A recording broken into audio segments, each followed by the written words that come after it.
নমস্কার প্রিয় দর্শকবৃন্দ, সবার প্রতি রইল প্রীতি ও শুভেচ্ছা। আজ গল্প বলার আসরে শুনব গল্প গোপাল বা।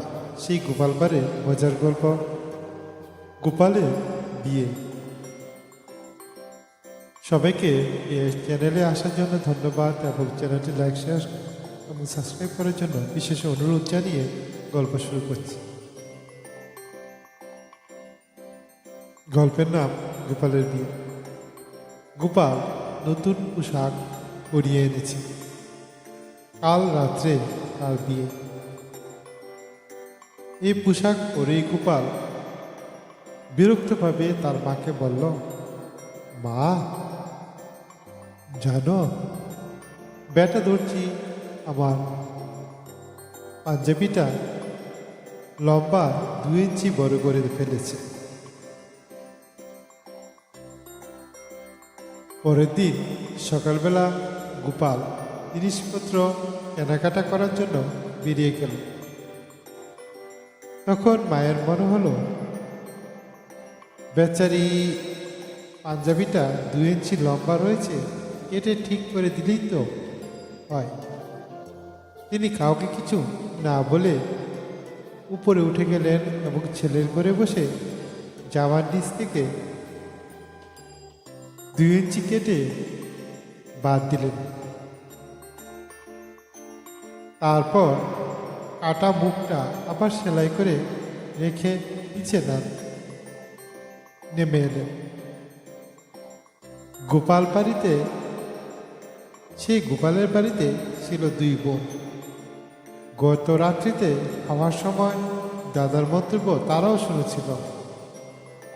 ওই রকম বেমানার লম্বা পাঞ্জাবি পরে বিয়ে করতে গেলে তো দাদাকে থেকে সবাই হাসবে।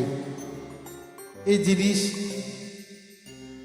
তাদের অসহ্য মনে হলো, কিন্তু কেউ কাউকে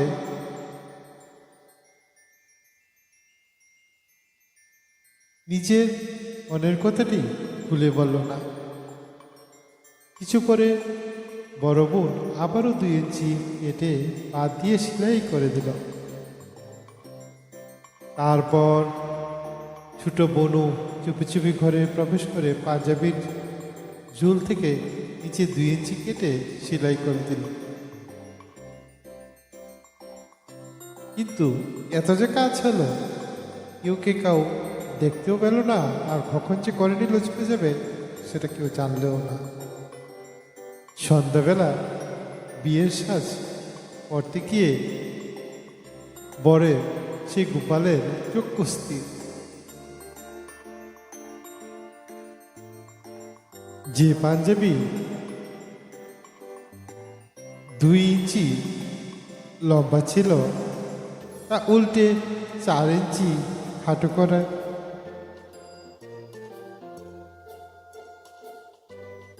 করে দিল তার বোন এবং মারা। কিন্তু গোপাল কিছুতেই তা মিলাতে পারছিল না। গোপাল মহা বিপদে পড়ল। সে ঘোড়ার গাড়ি ডেকে দোকানে ছুটল এর কারণ জিজ্ঞেস করতে। দোকানিকে জিজ্ঞেস করতে সেও কিছু বুঝতে পারল না। গোপাল রেগে মেগে দোকানিকে 2-4 কথা শুনিয়ে তাড়াতাড়ি বাড়ি চলে এলো।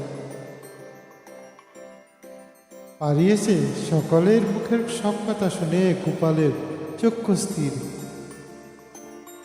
বাধ্য হয়ে গোপাল তাড়াতাড়ি বাজারে গিয়ে আরেকটা পাঞ্জাবি কিনেই তারপরে রেগে মেগে বিয়ে করতে গেল। তাহলে গল্পটা এখানেই শেষ হলো। কেমন লাগলো গল্পটা? যদি ভালো লাগে থাকে তাহলে আমাদের চ্যানেলটি লাইক, শেয়ার ও সাবস্ক্রাইব করবে। সবার প্রতি বিশেষ অনুরোধ রইল।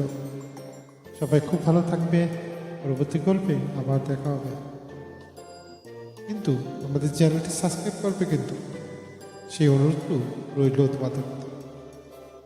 বন্ধুরা খুব ভালো থাকবে।